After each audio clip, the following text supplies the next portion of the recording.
Para la concientización en el buen trato, los derechos, la salud, la nutrición, el tiempo libre, la cultura y la música. Porque los adultos mayores de La Roque merecen un lugar con una imagen real de sus necesidades y del rol tan importante que tienen en nuestra sociedad. Construyendo Puentes, un programa de la Dirección de Adultos Mayores del municipio de La Roque. Hola, buenas tardes, ¿cómo están todos ustedes? ¿Qué tal Mica? ¿Qué tal Delphi? ¿Cómo andan? Todo bien. ¿Bien? Bien, acá bueno, con un poquito de frío, pero fresquito, bien. Que se vaya el invierno. Sí, necesito guardar las camperas. Yo no lo quiero más. Bueno, a pesar del fresquete, nosotros estuvimos de muchas actividades, lo que fue... arrancando por el Día de las Niñeces. Sí, estuvimos presentes ahí también. Estuvimos presentes con golf croquet, con tejo, con ñucon. Bueno, ese día estábamos complicada el área porque también estábamos realizando un torneo femenino, un encuentro amistoso de ñucon, donde vinieron varios a visitarnos, 5 equipos a visitarnos, pero bueno, nos repartimos y estuvimos presentes. Y lo que a mí me encantó era enseñarle ñucon a los pibes. Ah, lo compenetrada. No, estaban compenetrados con el partido, cómo se juega esto, señora, qué sé yo, bueno. No, la verdad que, y con tejo también, sí, estuvieron copados con el tejo, con el golf croquet, con todo. Así que bueno, para que vean que las cosas que hacen los adultos mayores también las pueden hacer los niños. Tal cual. Bueno, amén del encuentro amistoso, que estuvo bueno, que todos se fueron chochos, encantados con el día que transitamos ahí, comimos en camaradería todos ahí en el Club Central, así que bueno, estuvo muy lindo ese encuentro, solamente femenino. Uh-huh. Y después, durante la semana, nos estuvimos preparando nos fuimos a Concepción del Uruguay a disputar las instancias provinciales de Abuelos en Acción. Uh-huh. Esto fue el miércoles, jueves y viernes. La verdad que fue una experiencia re linda. Nunca La Roque había ido con una delegación tan grande porque nunca había ganado Ñucom. No. El año pasado nos ganaron los pioneros y este año le ganamos a los pioneros y nosotros nos fuimos a la instancia provincial. Alguna vez no tenía que tocar. No tenía que tocar, pero eso habla a las claras de todo el trabajo que hay atrás de Ñucom. O sea, el trabajo impecable que hace Zulma, los profes, que tenemos 4 profes, bueno, todos los que participan, que de una u otra manera aspiramos a estar en algún podio alguna vez. Yo creo que no vamos a aflojar hasta que no hagamos podio con el Ñucom, no vamos a aflojar. Ese igual, es el sueño. Estuvimos muy cerquita. Estuvimos cerca de la zona nuestra, le ganamos a 2 equipos y perdimos contra Concordia, que terminó siendo el campeón. Claro, o sea no es que perdimos con cualquiera. Y perdimos el último set 15-11. 15-11. Así que no fue tampoco escandaloso. No. Pero bueno, la verdad que fue una linda experiencia, participaron en golf croquet, que habían salido primeras el primer día. Jugamos el jueves 2 partidos, uno a la mañana y uno a la tarde, y en ese partido tenía una sumatoria de puntos en que clasificaban solamente los 6 mejores de la provincia de las 3 categorías. Uh-huh. En la categoría femenina nosotros clasificamos como primeros con un puntaje de 51. Después todos los puntajes eran bastante altos, estábamos bien. Uh-huh. Pero el segundo día, ya para la final, se nos complicó la cancha, nos cambiaron de sentido de las canchas, qué sé yo, y bueno, ahí hubo unas complicaciones técnicas y terminamos saliendo quintas. A nivel provincial. Vos pensás que son 17 departamentos. Sí. O sea, ya el hecho de que La Roque esté entre los mejores de esos 17 y que hayan salido quinto, bueno, ya es demasiado. Es un montón. Sí. Después participó otras 2 mujeres, Matilde y Griselda participaron de lo que es Chinchón. Escoba de 15, perdón. Después estaba Tati Romani con Hugo Velázquez en bochas. Que bueno, perdieron contra Paraná, gran favorito Paraná. Después estaba Ana Cáceres con el marido Jorge Sanduende, que estuvieron en pesca los dos. Que también dice, estaba complicado, no consiguieron ningún tiburón, pero ni un bagre. Lo intentaron. Bueno, pero yo les pregunté y me dijeron que lo habían pasado fantástico, que era re lindo el lugar y todo, así que bueno, todos felices. Y con Ñucom ni les cuento porque Ñucom genera una pasión muy especial, hay mucha competencia en los equipos. Convengamos que Ñucom tuvo una hinchada de lujo. Sí, dejamos todos los pulmones nos filmaron en varios canales. Dejamos todos los pulmones en esas trompetas. Pero bueno, fue toda una experiencia muy linda, la convivencia, nos tocó un lindo hotel, después comíamos todos juntos, el almuerzo y la cena, o sea, fue buena la experiencia, la verdad que es muy enriquecedora y a nosotros nos llena de orgullo decir que pudimos marchar con una delegación de casi 20, 19 personas, representando nada más ni nada menos que el departamento de Gualeguaychú. Así que bueno. Bueno, y también contarles de que Luciana y yo fuimos, nosotros éramos de otro target. Sí, ustedes estaban en el Rancho Party. Nosotros fuimos, salimos seleccionados para arbitraje oficial de golf croquet, así que bueno. Y arbitraje nacional, se van a las Termas de Riondo ustedes. Sí, nosotros ahora el 7 ya nos vamos. Ya me voy porque Luchi no va a poder ir, pobre, por unas cuestiones, así que me voy sola. Digo, me voy a sentir que me falta un brazo, un pie, algo, pero bueno. Más que nada van porque van a hacer una especie de demostración, le contamos a nuestros oyentes, que el golf creo que no está instalado a nivel nacional. No. Es un deporte que prendió mucho, fue creado acá en la provincia de Entre Ríos, está pensado para lugares como los que tiene Entre Ríos, pero la intención de los que han patentado este deporte, porque es verdad que han patentado el deporte, es poderlo desparramar por toda la República Argentina. Hay una experiencia en Malargüe, porque una senadora de Malargüe lo presentó como algo de interés deportivo, y lo están instalando también en Mendoza, pero la idea es que se replique la experiencia del golf croquet en toda la Argentina. ¿Para qué? Para que pueda competir el día de mañana en lo que son los abuelos en acción, o sea, que pueda estar como disciplina oficial. Sí, así que ahora vamos 10 árbitros que vamos a demostrar, vamos a jugar nosotros y también vamos a repartir folletos y todo eso, vamos a charlar con la gente para ir contando lo que es el deporte, cuándo lo pueden practicar, cómo y quién y todo eso. Tal cual. Este sábado, de vuelta en competencia. Este sábado nos vamos, si no llueve, nos vamos a Paraná con parejas femeninas y masculinas de golf croquet en el Jardín Botánico. Una competencia también que lo organiza el municipio de Paraná. 450 personas son. Un montonazo. Y también tenemos la otra fecha del circuito sur entrerriano en Mansilla. Otra vez a repartirnos para un lado, otro para el otro. Bueno, ya vamos a ver cómo lo vamos a organizar. Y contar también que Ñuco ahora forma parte de la liga. Y también nos hemos incorporado, la semana pasada, fines de semana pasada, nos hemos incorporado a la liga de Gualeguaychú. Participan clubes de Gualeguaychú, agregaron a Urdinarrain y a Fray Bentos. Bueno, es una liga que se va a jugar en Gualeguaychú cada 15 días y nosotros estamos participando en categorías más 50, más 60 y más 60 mixto y más 60 femenino. Así que bueno, otra cosa más para la que tenemos que estar dispuestos a trabajar los fines de semana. Ni más, a mí ni me van a menos. echar de mi casa en cualquier momento. Bueno, y antes de que me presentemos al invitado, yo les quiero contar de que hoy, 28 de agosto, es una fiesta especial, más que nada para nuestra área. Hoy es el Día de la Ancianidad. ¿Y por qué es el Día de la Ancianidad? Un 28 de agosto, pero de 1948, Eva Duarte de Perón proclamó los derechos de la ancianidad que se incluyeron en la reforma, ¿no?, en la Constitución del 49. Hoy subí material a la página y después me comentaron varios de que está genial de que esto, ¿no?, que difundamos. Fue un decálogo que hizo 10, ella enumeró 10 derechos y después Naciones Unidas toma ese material y lo usa para después decretar el Día de la Ancianidad a nivel internacional. Así que fue una precursora. Desde el 48 que venimos con los derechos de la ancianidad. Sí, bueno, ¿viste? Pero hay que mantenerlos vigentes todo el tiempo, todo el día. Contarles también que recién estuve en el taller de percusión. Me dio una alegría bárbara verlos, cómo están prestando atención con el profe. Bueno, después están vamos a subir. Están reembalados. Saben que están buscando nombre para ponerle a este grupo. Vos sabés que yo pongo el aviso de la radio los lunes a la mañana y me mandan por privado.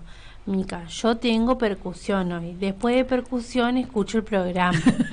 Bueno, le digo, está bien. Igual el programa lo subimos al día siguiente. Sí. Pero bueno, quiero decirles con esto que me dio mucha alegría verlos, ver el clima que está en ese taller. Creo que es una experiencia para la Roque generar un taller de percusión para personas mayores. Y bueno, hoy estaban en el tema de tenían que elegirle un nombre que los represente.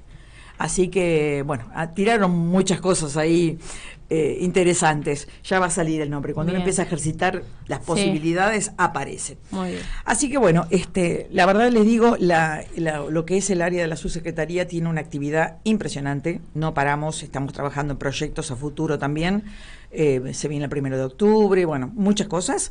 Ya se van a ir enterando, pero la idea es siempre ir generando nuevas oportunidades, nuevos ámbitos, ¿no? Donde las personas mayores se pueden expresar desde lo deportivo, desde lo cultural, desde lo cognitivo, desde lo musical.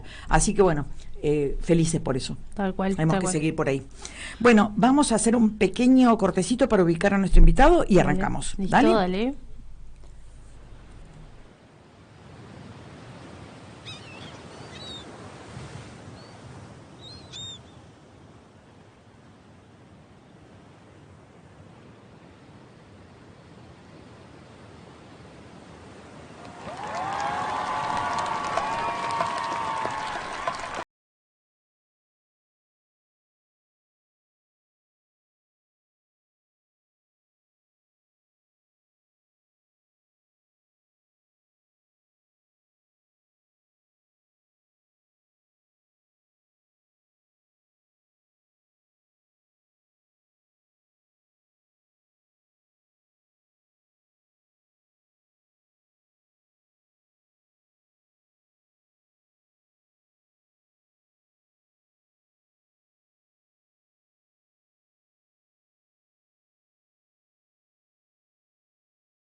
Las instrucciones al invitado. Ya leímos todo el instructivo. Bueno, ya estamos anunciados en las redes y ustedes saben que hoy invitamos a Oscar Canepa. Oscar, muchas gracias por haber venido, por haber aceptado la invitación. Es un placer tenerte acá.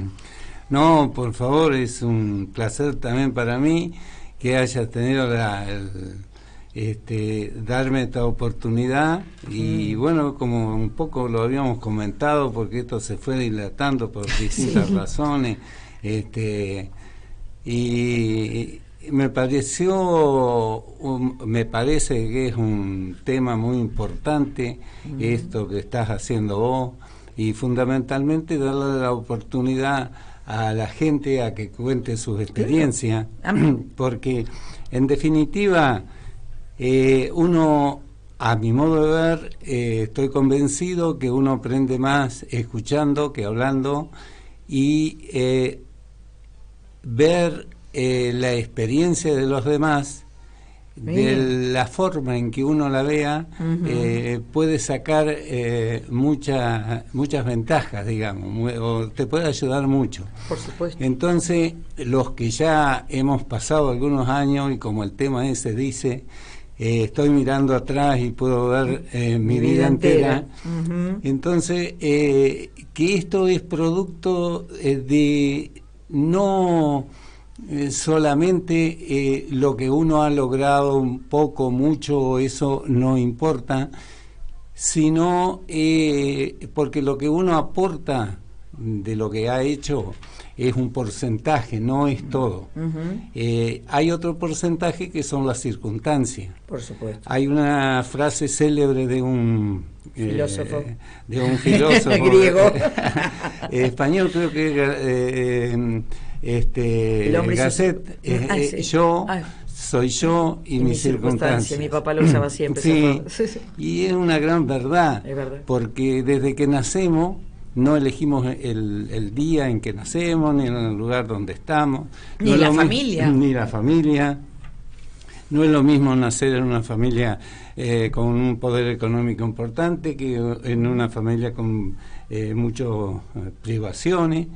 No es lo mismo nacer en un país pobre que en un país rico. Sí, es decir, no es lo mismo nacer en Argentina, en Haití o en un país nórdico, digamos. Bueno, todas esas son cosas que no las ponemos nosotros. Y se dan. Y así como eso, en pequeñas cosas, también uno depende de cosas que nos preguntamos, ¿y esto por qué pasó? ¿Por qué lo logré? Y escapa a lo que uno pretende, y bueno, la vida es como un misterio. Entonces, lo que uno puede aportar, yo creo que es muy importante. Te vuelvo a reiterar, te felicito que le des la oportunidad. Todos tendrían que contar un poco su historia, pero desde el punto de vista como aprendizaje, digamos, es decir, no como un... De hecho, nosotras mismas hemos aprendido. Vos sabés que aquí en este programa ha pasado muchísima gente. Alguna vez tendríamos que calcular cuántos son los que vinieron. Sí, yo los tengo anotados. Y es increíble escuchar la historia de muchas personas de La Roque que no sabés todo lo que tuvieron que pasar para llegar a donde están. De épocas de sacrificio, de miseria, de privaciones, que cuando eran chicos, ¿no? Familias grandes, zonas rurales. Hay todo un bagaje cultural y de la idiosincrasia de este pueblo tiene que ver eso, que la verdad te digo, muchas veces nos vamos encantados de cada historia que contamos, porque todos tienen algo interesante. Absolutamente todas son interesantes. Y yo creo que ayuda a un montón de cosas, de tomar decisiones personales o sociales, que se hacen a problemas culturales, digamos así, profundos, y que a veces nos ayudarían a tomar decisiones importantes y no comernos el relato de el que lo hace, con qué intenciones lo hace. Es decir, esto es una experiencia pura, lo que nos pasó, ya nos pasó. Y entonces me funciona todas esas cosas, decimos, ¿por qué pasa lo que está pasando? Y sí, por la historia que tiene por todos, eso, que tenemos todas las historias del país y de todo lo que nos rodea. Es muy bueno, es muy interesante esto. Yo cuando pesco a alguno por ahí en algún medio nacional o provincial, ¿viste? Que pasan la historia me engancha enseguida. ¿Te gusta?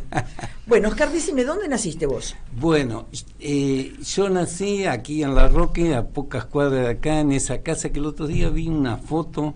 Debe ser una de las pocas casas que han quedado como eran antes. Que se mantienen, digamos. Está enfrente a la cancha de pelota Paleta. Esta es la Oyoquei, y esta es la Concagua, ¿no? Sí. Aquella es la Concagua y esta la Concagua. Bueno. Cerca de lo de Oscar Fioroto, por allá. Ahí en lo de Oscar Fioroto. Esa casa era una casa que el dueño era Decio Sánchez, y mi papá, cuando vino de Gualeguay, la alquiló. La alquiló. Nosotros somos 7 hermanos, yo soy el menor. Hay una de 7 son. 7 son. Hay algunos que se me han perdido en el camino. Sí, lo que pasa es que yo soy el más chico, el menor, y hay una diferencia bastante importante con los mayores. Bueno, nací ahí un 3 de marzo del 50, así que tengo 73 años. ¿Cuánto? Está bárbaro. ¿Cuánta experiencia? y como todo el mundo, ¿viste? Bueno, nací ahí. Mi padre de lo que es, digamos, la niñez, tengo presente como un recuerdo muy nítido de todo lo que viví en la escuela primaria, que iba a la escuela, le llamaban en esa época escuela chica y escuela grande. Sí. Bueno, ahí estaba enfrente, cruzaban la vía, yo estaba de este lado de la vía y la escuela del otro lado de la vía, pero quedaba una cuadra, así que estaba media cuadra de la vía de este lado y la escuela del otro. Ahí nomás. Ahí nomás. Bueno, ahí fui a la escuela primaria ahí. Mis abuelos eran talabarteros, y sí, mis abuelos eran talabarteros, eran italianos y vinieron a Gualeguay, tuvieron una talabartería importante ahí. Después papá siguió la actividad. Y ¿llegó a tener negocio acá? Claro, no, fabricábamos todo ahí, ahí, y como era en el salón ahí en la esquina, estaba dividido por un biombo, le llamamos un biombo porque era un zarzo de madera con una tela, digamos, pintada. Y del otro lado tenía funebrería. Sí, vivía de los vivos, de los muertos. Mirá vos. Claro, caso que no todo. no todo puede. Bueno, y de la talabartería, de esas dos actividades, me marcaron muchísimo. De la talabartería, por ejemplo, era una actividad. Él agarraba los cueros, es decir, 10 cueros, él le cortaba, y todos mis hermanos aprendieron el oficio, y bueno, se hacía todo lo que era carona, basto, rienda, silleta, montura, todo eso. Y bueno, él cortaba de esos 10 cueros que vos los veías, y después los tiraba sobre una mesa grande, y tenía que tener la gran habilidad de, como los cueros no son uniformes, hay unos que tienen marca, otros son más finos, otros más gruesos. Entonces había que buscar el lugar adecuado para sacar los moldes, por ejemplo, de las monturas, de los cinturones, claro, de las caronas, de los bastos, y de esos 10 chapas de cuero que le llamaban, porque en definitiva eran 5, porque el cuero se hace a la media res, digamos.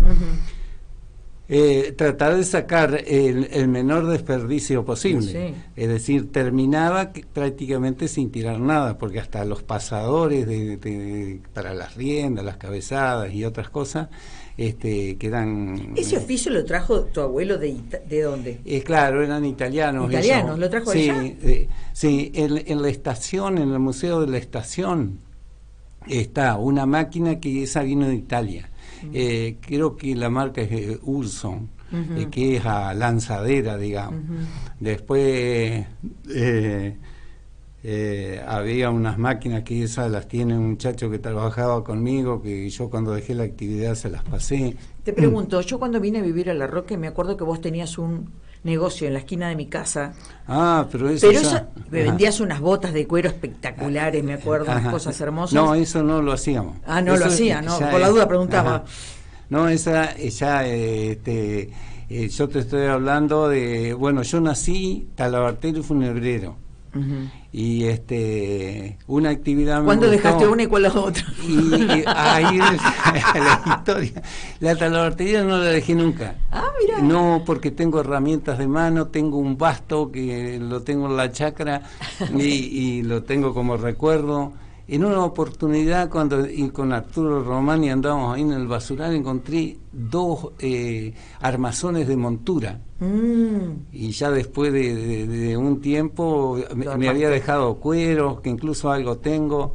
Pero eso nada más porque todavía siento el olor tengo me encanta el olor. Me encanta. Y esa actividad, bueno, creo que aporta mucho en el sentido de que le das valor a las cosas, porque vos decís, bueno, de estos cueros yo tengo que sacar tanto. Y si acá no logro eso, no sobreviví. Y después la creatividad, es decir, ver ese cuero ahí, después ver la mercadería en los estantes. Era todo algo que lo tengo extremadamente presente, hasta los colores y todo.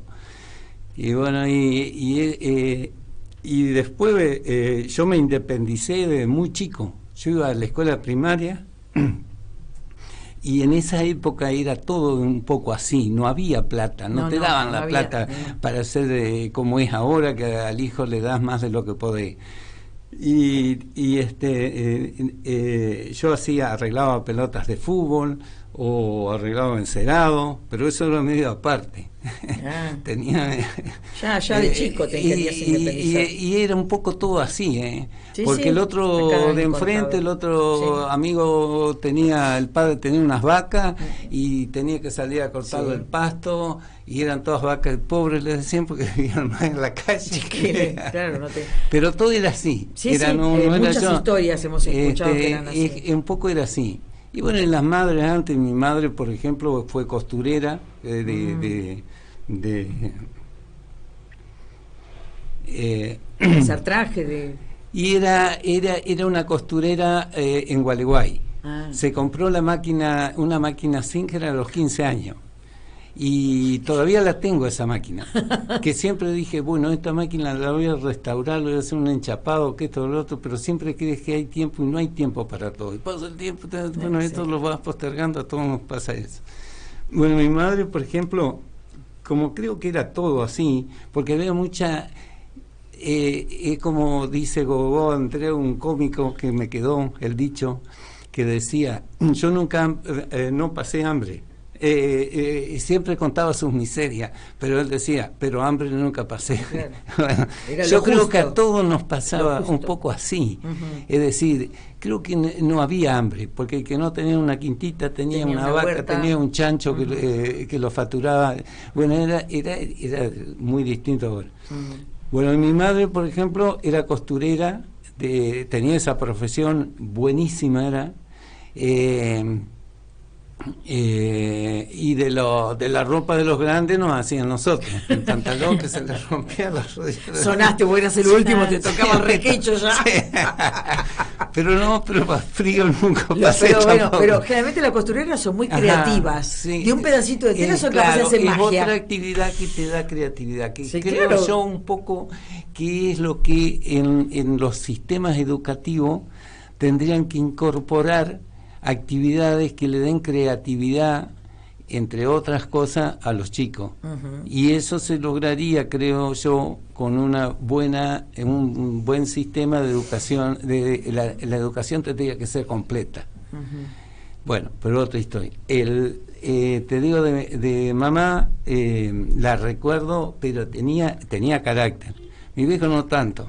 Había que tener cuidado más. Era a mi vieja, era la que marcaba más los tantos.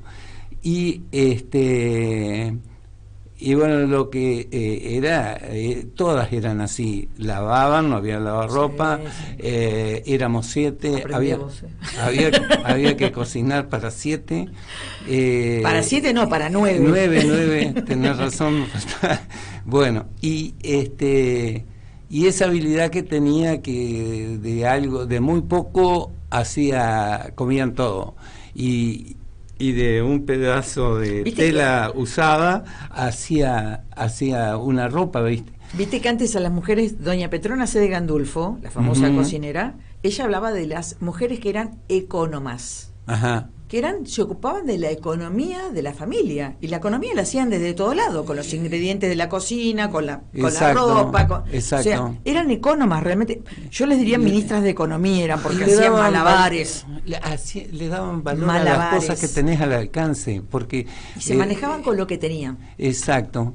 Yo recuerdo algo más, si me pongo infinidad de cosas, pero cuando entré al secundario,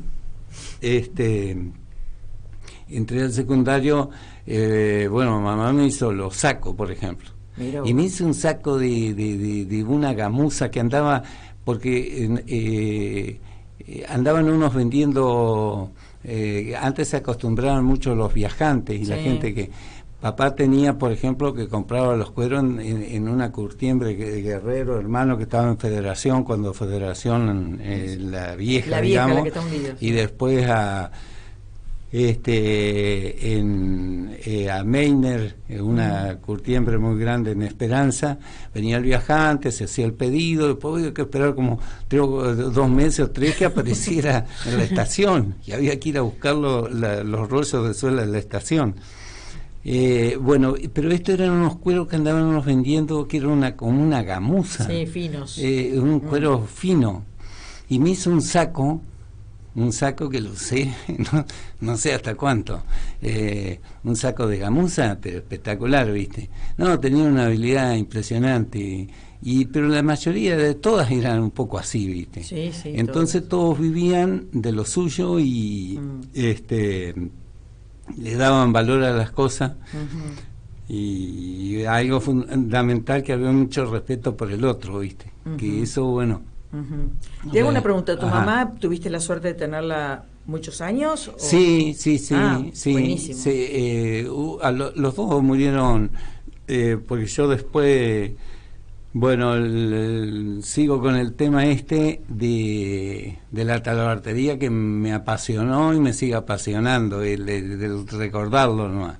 La funebrería, al principio tuve, porque mi viejo, como era todo muy limitado, surgió funebrero porque era talabartero, pero tenía un amigo cuando era chico en Gualeguay, Amelio de apellido. Y bueno, empezó con el tema de la funebrería en Gualeguay, hizo mucha guita. Y cada tanto venía a visitarlo, a La Roque. Y no sé, ahí surgió, viéndole la piojera que tenía, unos cajones. Entonces dividió el salón, y la funebrería eran los cajones.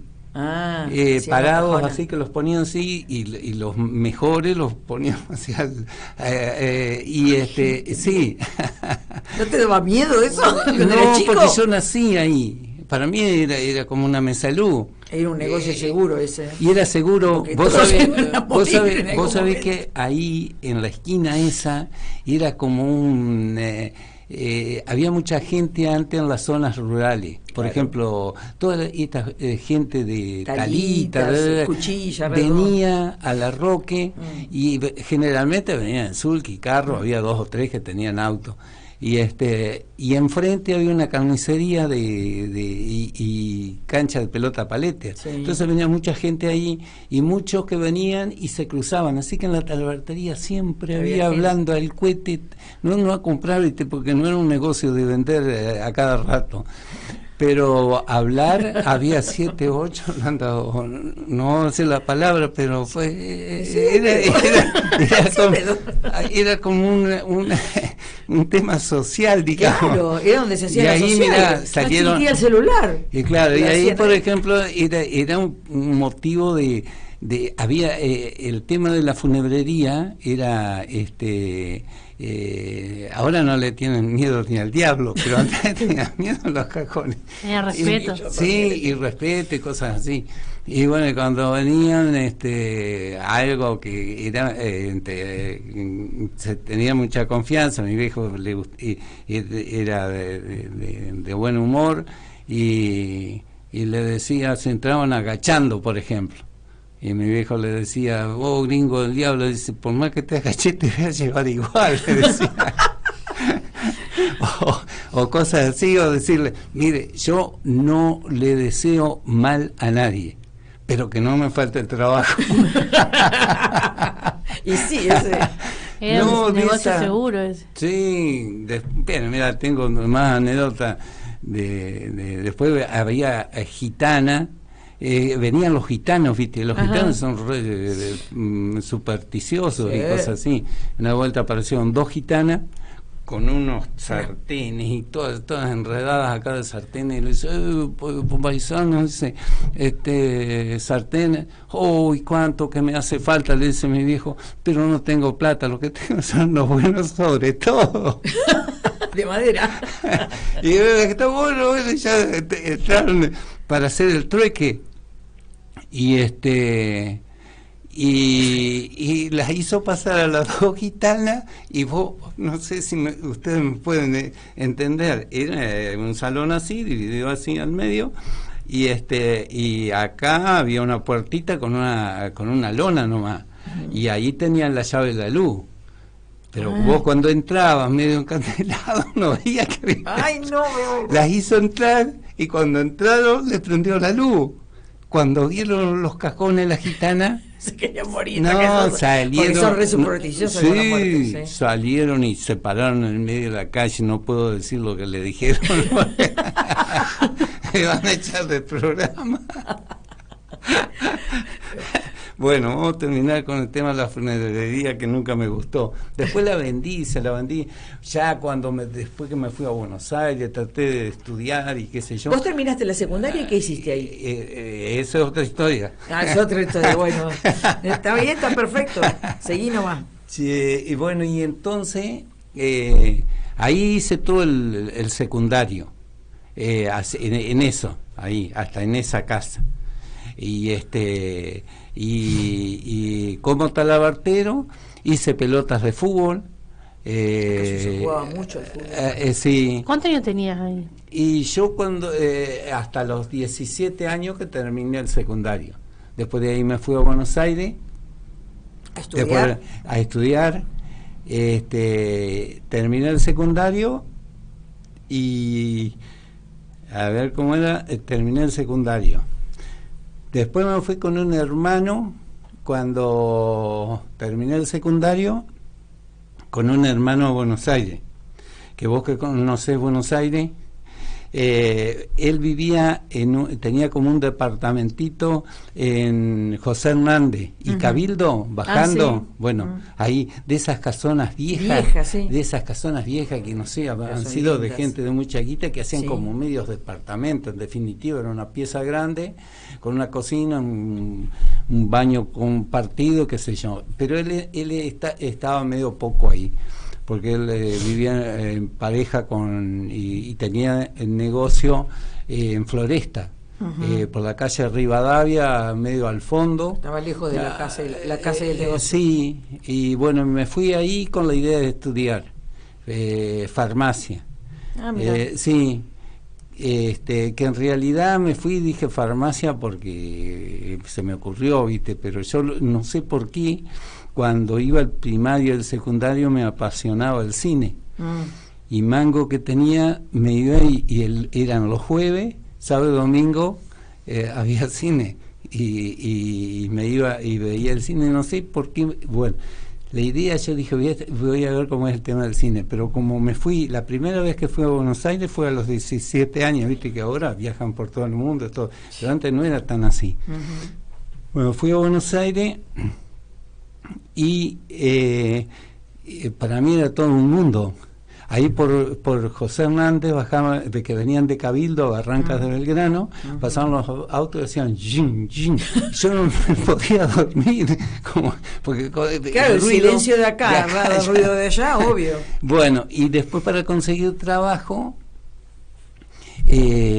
tenías que ver en el diario Clarín o en cualquier otro diario los clasificados. Y ahí decían, busco y así como pude, porque mi hermano me llegó y me dejó ahí, él estaba en su trabajo y yo tenía que trabajar. Entonces, tuve la ventaja de que tenía el secundario, pero lo que más me sirvió fue que hice un curso de datilografía, que en ese momento era lo de más avanzado. Escribir al tacto, que lo daba Vandendoria en el colegio de las hermanas. Te ponían las manos ahí. Sí, tenías que teclear sin mirar. Sí, sin mirar. Te ponía un cajoncito. Un cajoncito, así era la historia. Y bueno, y aparecí en 2 lugares fui. Y llegué, ese era Viamonte 1581. Viamonte 1581. Pero yo ni sabía ni dónde estaba parado. Centro. Bueno, salí a preguntar, me tomé el 60 en Barranca del Belgrano y llegué allá, que pasa por Junín. Sí. Me bajé ahí y me dijeron, bueno, de acá de Córdoba tenés que seguir así, Bueno, y llegué ahí, había como 20 más o menos haciendo la cola para el casting. Ajá. Y bueno, vos sabés que nos dieron una carta para copiar una carta. Y y me pusieron la carta ahí en la máquina y le llamó la atención al jefe de personal que yo era tan rápido, pero yo hacía poquito que había terminado el curso ese. Y bueno, y me dieron, me tomaron. Pero yo en ese momento, porque yo cumplo en marzo, yo me recibí en diciembre y enseguida me fui. Y como en febrero por ahí, o enero, poner febrero, me dieron el trabajo ese, pero no tenía los 18 años. Bueno, pero de todas maneras me lo respetaron y me tuvieron ahí como oyente, no sé cómo se dice, y y bueno, y ahí empecé a trabajar. Fiori Paniza era una casa de distribuidora de máquinas para la industria, compresores, que acá había 2 o 3 clientes de La Roca ahí. Y ahí empecé a trabajar y trabajé como un año ahí. Ah, poco. Sí, un año, sí. Pero la idea mía era encontrar la forma de estudiar. Y estaba haciendo el examen de ingreso ahí en la facultad, que está en la calle Junín. Bueno, ahí en ese tiempo, no sé cómo vino, que a mi hermano le surgió la posibilidad de alquilar un local en Quesada y Arribeño, de la cancha de River, por Libertador, ¿viste? Sí, sí. Bueno, bajando ahí Quesada en esa esquina. Buena ubicación. Ajá, ahí alquiló un local para poner como una sucursal de una verdulería. Entonces yo ahí atendí, dejé Fiori Paniza y Torray el trabajo y me fui de verdulero ahí. Ajá. Y ahí estuve un tiempo. No mucho tampoco, porque fue todo ahí muy rápido. Después bueno, y ahí como verdulero, y había un carnicero. El local era carnicería y verdulería. La carnicería de un señor y la verdulería de mi hermano. Y yo la atendía ahí. Que a pocas cuadras había un amigo de acá que falleció, pobre. Lo voy a nombrar, le decíamos el Canario González. Bueno, él estaba en una casa que eran de acá, los Verbángel. Los Verbángel vivían del hospital para acá. Y esos eran unos hijos que tenían en la calle Iberá una despensa y cosas así. ¿Te acordás las direcciones, las alturas de las calles? ¿Viste? ¡Qué memoria! Impresionante. Sí, y a ver cómo sigue la historia. Bueno, ahí estuve. Después, mi viejo en la época de Onganía, como él alquilaba acá, no sé cómo era bien el tema, que tenía que dejar ahí o tenía miedo, o él ya quería tener algo de él. Y se compró un terreno que es a donde está la casa, viste la ochava esa que está en Centenario, pronunciamiento, ahí ahí. Compré ese terreno como con no sé cuántos ladrillos, 12.000 ladrillos, una cosa así, a un muchacho de Cardoso que lo había comprado para hacer no sé qué, y después se fue a Buenos Aires. Y bueno, ahí venía el problema, que me vine más a ayudarlo. Me vine a ayudarlo porque de todos los que el que podía, que estaba solo todavía y qué sé yo. Bueno, y me vine así y dejé todo el tema de Buenos Aires y empecé de vuelta de talabartero y la funebrería. Ah, sí. Pero la funebrería ese salón todavía está marcado, y de vuelta iba a poner la talabartería, y acá en la funebrería compré un terreno que es a donde vivo, a donde está mi casa, ahí cerca. Ahí empecé con la funebrería y la talabartería acá. Y Pero ustedes vendían solamente los cajones o preparaban todo el velorio y el muerto. El tema era así, eran cajones nomás. Vendían los cajones. Vendían los cajones. El estuche. El servicio era aparte. No. Y teníamos las capillas, que se llaman capillas ardientes, ¿viste? De primera y de segunda, ¿viste? Ya ahí marcamos diferencias malditas. ¿Viste? Ese otro tema que... Sí. Bueno, el asunto era que se moría alguien y venían a buscar el cajón. Nosotros se velaban en las casas de familia, claro, no había... Antes se velaba así. No había sala de velatorio. Sí. Y bueno, se llevaba ahí y se velaba y se le cobraba el cajón. Y en esa época vos sabés que todos te pagaban. Y la capilla ardiente, sí. Se llevaba la capilla, se armaba todo ahí. ¡Qué impresión! Viste que toda la vida es esto. Es algo que vos lo haces sin que te guste hacerlo, y te toca.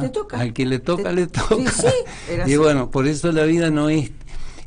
los logros no son de uno solamente, sino de las circunstancias. Por supuesto. Y el tema es cómo las circunstancias que te rodean, cómo van moldeando esa historia. Es claro. Y bueno, pero hasta grande, yo cuando me casé seguí... Eso te iba a preguntar, ¿a qué edad te pusiste de novio? De novio. Más vale que te acuerdes. A los 9 años, pero fue mi primera... No, Macana. Vos decís, ¿cuándo me casé? Sí. A ver, y como a los 30. ¿Con tu mujer cuando te pusiste de novio para después casarte? Eso me refería. Sí. Y ¿como a los 30? Como a los 30. Ya eras grande. Ya para esa época era grande. Sí, no, era grande, sí.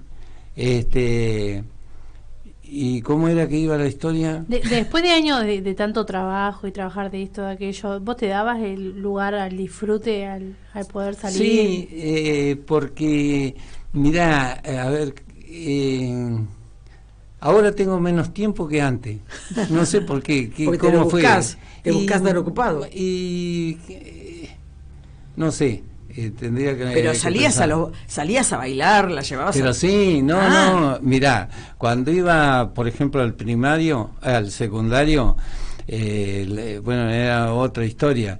Me gustaba cazar, me gustaba pescar, tenía, por ejemplo, terminaba el fin de semana y yo me crié con unos chicos de Olivera que vivían ahí al lado de casa, que nos criábamos prácticamente juntos y nos íbamos, pero mirá, ahora un adolescente, nos íbamos a cazar perdices con encierro, que yo ahora le digo, ¿qué es el encierro? El encierro eran 3 cañas así, salía la perdiz allá y vos chiflando así, la hacías dar vuelta y la agarrabas viva.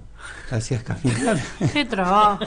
Bueno, ahora vos vas al supermercado y la agarra del supermercado. No, en eso sí la pasé, pero bien. Y siempre con actividad, digamos, nunca hasta ahora lo que me falta es tiempo, digamos. A ver cómo era que iba. Bueno, te casaste a los 30. Ajá. Íbamos ahí. Uh-huh. Me casé a los 30. Pero antes de eso, que me vine de Buenos Aires con un amigo, decidimos, porque yo empecé con la talabartería y la fonebrería. La talabartería empecé, éramos como 4 que lo puedo nombrar: Juan Suárez, excelente persona, Jaime Martínez, la América Suárez. Yo hacía el trabajo de papá, cortaba y ellos armaban, y yo salía a vender. Salía a vender, que me iba a todos los... antes había bastantes negocios de esos de campo. Sí. Y bueno, y después de ahí, en ese interín vendí la fonebrería a uno de Gualeguaychú, a Previsora de Gualeguaychú, que en definitiva le vendí la llave del negocio, porque era el único funebrero que había en La Roque, y bueno, le vendí los cajones y las capillas esas, y así que me deshice de eso, de la funeraria. Y de la talabartería, después había comprado una camioneta nueva, y esa camioneta nueva, después cuando desarmé un poco la talabartería, se la cambié a Lonardi por el salón que estaba a la esquina ahí del Panza. Mirá lo que valía antes. Una camioneta valía más la camioneta que el lugar, claro, semejante local. Bueno, ahí cuando tenía ese salón, después traje la compañía de seguro de Río Uruguay, vendía seguro, puse como una oficinita ahí. Y después a la talabartería la convertí más en mueblería. Sí. Y hacíamos parte de tapicería, hacíamos los juegos de living, todas esas historias. Y después de ahí compré ahí enfrente, que es lo que yo le digo los Mansur, que ahora lo estoy arreglando. En la esquina de mi casa. En la esquina de casa, claro. Que ahora están arreglando y no sé qué están haciendo. Sí. Y después la otra esquina ahí donde está Yosper y todo eso, esa que era una casa que se venía abajo, que era de una familia que vivió ahí,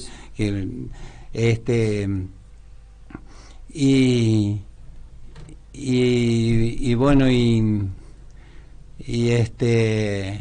ahí tuve la talabartería, llegué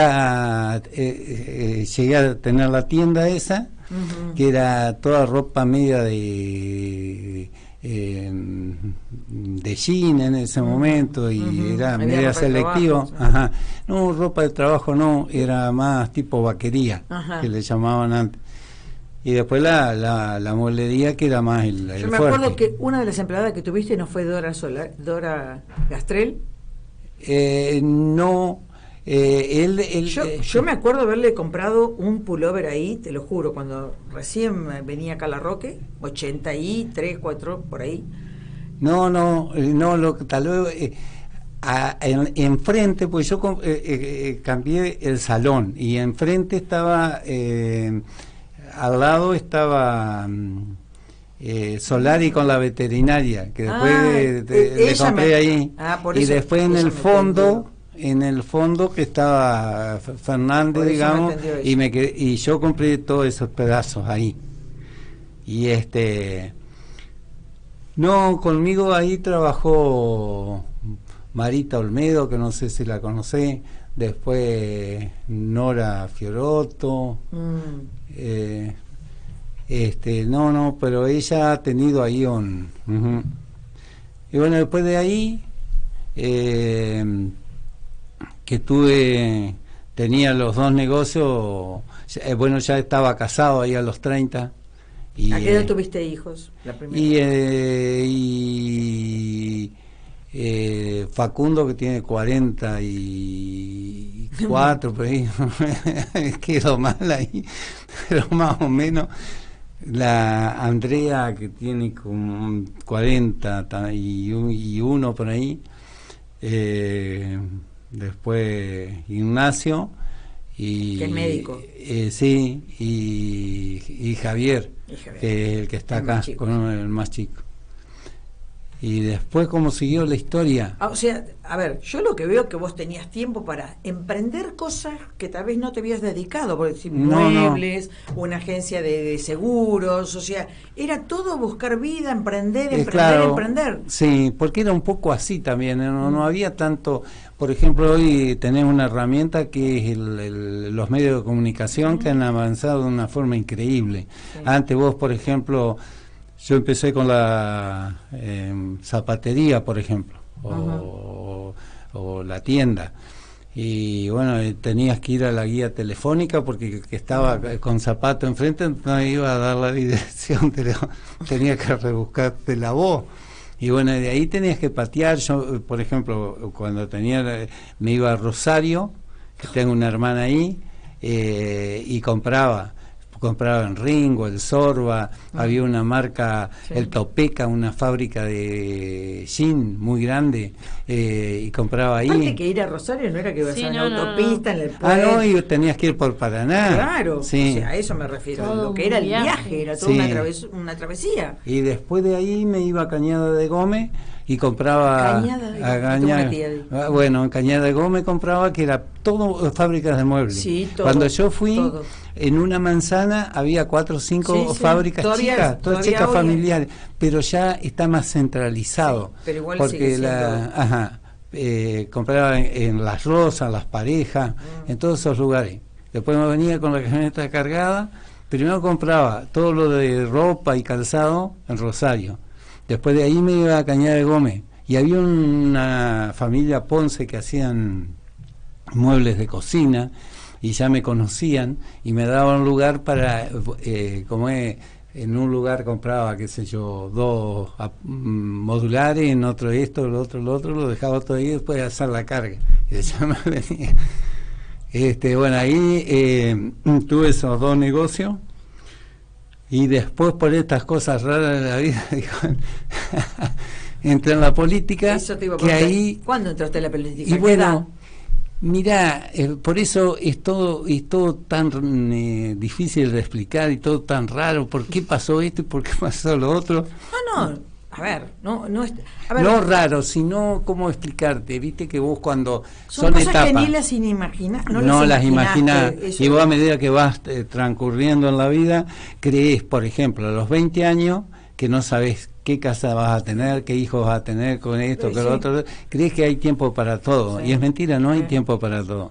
Cuando te acordar, mirá, ya tengo los 50, o tengo los 70, y y bueno, en ese tiempo ahí como entré a la política, de una forma muy parte puse yo y parte el destino, digamos, o las circunstancias, volvemos a lo de Ortega y Gasset, yo y las circunstancias. Bueno, yo cuando iba a Rosario a comprar muebles tenía una camioneta playera. Mirá cómo cambian las cosas, lo que es la seguridad de antes y de ahora. Jamás, nunca, mirá que yo anduve, vos que conocés Buenos Aires, agarraba la 127, me iba a José Cepá, a todo eso allá, compraba zapatillas Cicla, las ponía atrás. Hoy no te dejan te pelan. No, ni las zapatillas que llevabas puestas. Claro. No, bueno. Y iba a Rosario y ahí yo tengo una hermana casada con un el médico psiquiatra ahí. Y cuando ellos militaban en un partido socialista popular. Que estaba Esteves Boero, como es Wigner, yo Wigner lo vi, pero un montón de veces en la casa de mi hermana, pero cuando yo los conocí, era un grupo de estudiantes idealistas que hacían las cosas de corazón. Habían hecho un dispensario en una villa miseria que se llama Banana, que era toda gente que venía del Chaco, que la traían engañada, que se comieron el relato de que la fibra poliamida no servía más. Fue cuando surgió el algodón. Cuando surgió ¿te acordás? Las camisas esas, y que eran de nylon, entonces hacían creer que era lo mejor y no era lo mejor. Horrible. Y bueno, y ahí se ven un montón de gente del Chaco y en lo que es la avenida Avellaneda, ahí hicieron muchos asentamientos de toda gente así de... originarios. Sí, y ahí empezaron a militar esto. Hicieron un dispensario como de aquí al medio de la calle, los que me escuchan no van a... como de 10 metros, con tachos de 200 litros, los abrían y con esas chapas armaron un dispensario y ahí trabajaban. Eran todos profesionales o estaban ahí a recibirse. Por ejemplo, Caballero, que después se fue al peronismo, estaba era creo que bioquímico, como el otro que era el número 1, que fue Esteves Boero, Caballero, Wigner, y había un grupo importante. ¿Eso en qué año era? ¿Fue ya cuando vino la democracia o fue antes? No, antes. No, ellos pasaron por la época de los militares. Mi hermana, por ejemplo, la tuvo muy mal. Se salvó porque se salvó, y mi cuñado también. Sí. Y que sí, militaban en el Partido Socialista, estaban fichados. Sí. Y bueno, y ahí yo, cuando iba, me agarraron la camioneta para... yo me quedaba un día o dos en la casa de mi hermana y después me iba a comprar muebles. Y en varias oportunidades me pedían la camioneta para que le lleve esto, para que le lleve lo otro, y en algunas oportunidades me la agarraban como tribuna. Claro, para pararse ahí. Porque trabajaban, digamos, con una actividad social, una actividad... Vos cortado, no sé. No. Tu historia es muy larga. Ya es la hora. Ya es la hora. Sí. Pero bueno, no importa, quiero que termines eso. Y después bueno, te quiero hacer una pregunta. Y eso de la política, como nosotros posiblemente empecé a ver el sentido humanitario que tenía esta gente. Porque esta gente tenía, por ejemplo, mi cuñado no tenía problemas económicos. Lo otro no sé, pero posiblemente no. Lo hacían con una vocación de servicio admirable.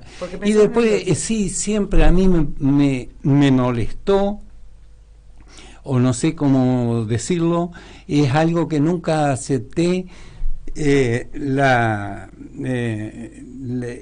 las desigualdades, digamos, las extremas desigualdades. Yo creo que uno de los grandes problemas que tenemos en la humanidad es las grandes desigualdades, porque el ser humano no está preparado para vivir en desigualdad. ¿No? Llega un momento que se revela.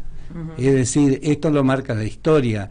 Se rebelaron los esclavos, se rebelaron en la época de los romanos. La historia lo demuestra que es así.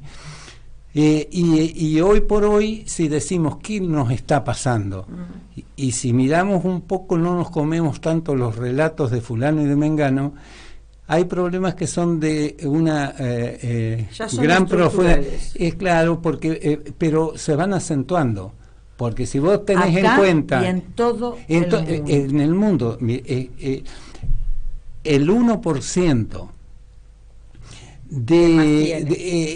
1% tiene el 45% del patrimonio de la humanidad. Sí, es así. Y en una lucha descarnada por querer tener cada vez más. Y la concentración de riqueza aleja a la igualdad de oportunidades. Por supuesto. Y si vos no tenés igualdad de oportunidades, bueno, yo no lo digo ahora. En la primera vez que debe ser 35 años, en un acto que hubo en Sportivo, tuve que hablar ahí, y yo un poco, siempre un poco medio motivado por por lo que había visto en Rosario, qué sé yo, no estaba en la actividad política, ni pensaba entrar en la actividad política, dije, las desigualdades provocan odio, resentimiento y violencia social. Pero eso no es que lo dije yo, la vida te lo está... Eso sí, y está pasando en países desarrollados. Hoy hablas en Francia, por ejemplo, está pasando eso. En Estados Unidos también, lo que pasa es que lo tapan, pero no se puede creer. Lo he visto. Claro, en Estados Unidos se está dando como una vuelta de tuerca. Porque en este sentido, en Estados Unidos, por ejemplo, hoy por hoy están apuntando a los que más tienen, porque vos de los que no tienen, y sacás chauche palito y no sacás nada. Es mentira que vos vas a solucionar la situación económica quitándole un plato de comida que no tiene. No. al revés. Es al revés, es al que tiene. Entonces, en Estados Unidos, hoy por hoy, la política que está aplicando es decir, bueno, estas grandes concentraciones económicas tienen que aportar lo que tienen que aportar. Es un buen signo de darse cuenta porque todo el mecanismo, vos fíjate, vos decís, ¿y por qué hay hambre en el mundo? Si podemos producir, estamos produciendo para el doble o el triple, y es por la concentración y por la coyuntura como se está dando. Y esas cosas es tal vez lo que un poco me motivó. Seguro, yo creo que también es así. Es así. Bueno, de tu para terminar la última pregunta, pues ya nos pasamos la hora, pero a ver, ahora te voy a cobrar el doble.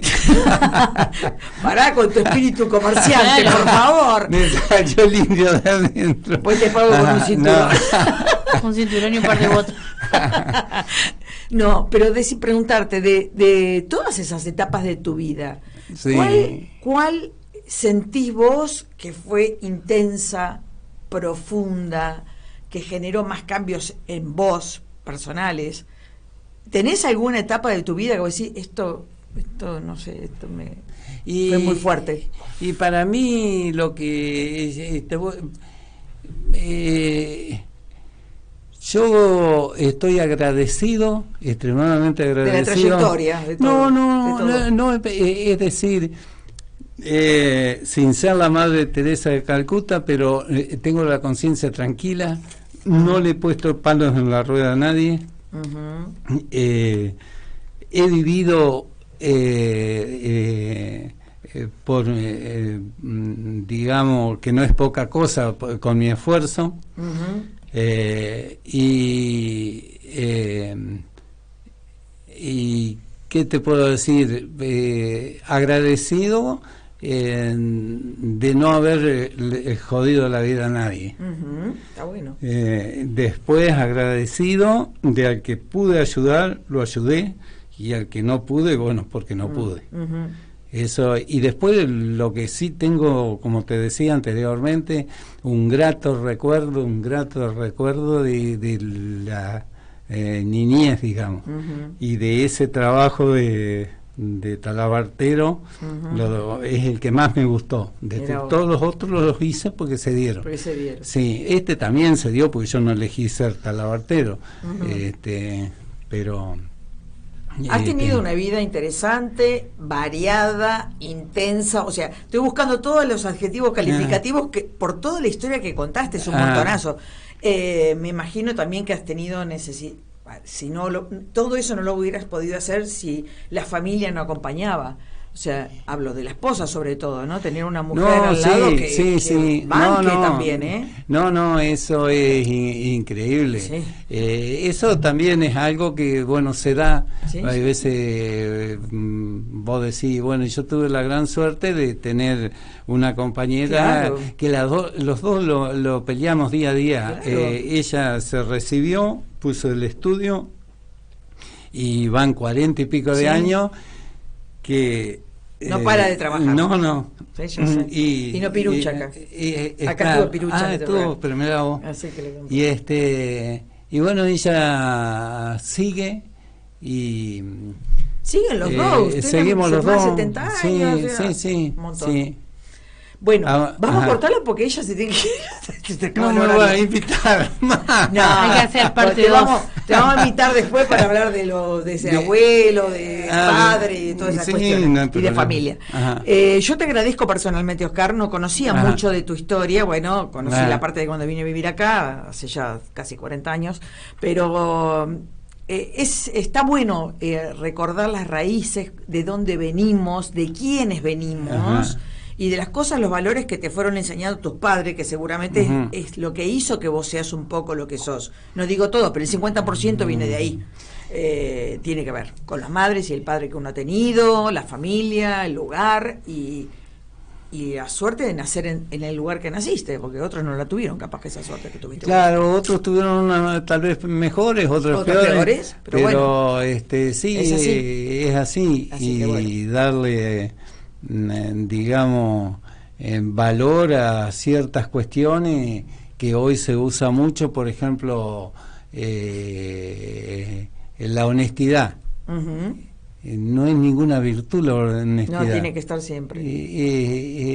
Es una, por decir la honestidad, o tantas otras cosas, uh-huh, o el respeto al otro, viste, que uh-huh, hay algunos que se creen que están allá arriba y no es así. Uh-huh. Hoy en un segundo estás allá o estás abajo, y precisás de todo el mundo.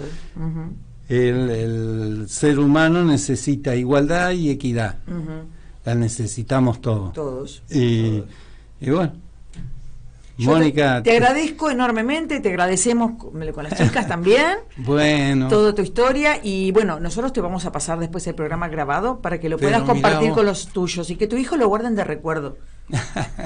Muy amable, muy agradecido. Bueno, muchas y gracias. Espero no haber cansado a todos. No, quédate tranquilo, ni pausa hicimos, así que bueno, aguántame un segundito. Bueno, nos despedimos de nuestros oyentes, espero que hayan disfrutado de este programa y nos reencontraremos la semana que viene, el próximo lunes, si Dios quiere. Un abrazo para todos. Gracias Mica, gracias Delfi, gracias Oscar. Bueno. Esto fue Construyendo Puentes. Próximo encuentro, lunes a las 16, por Radio Municipal Estación.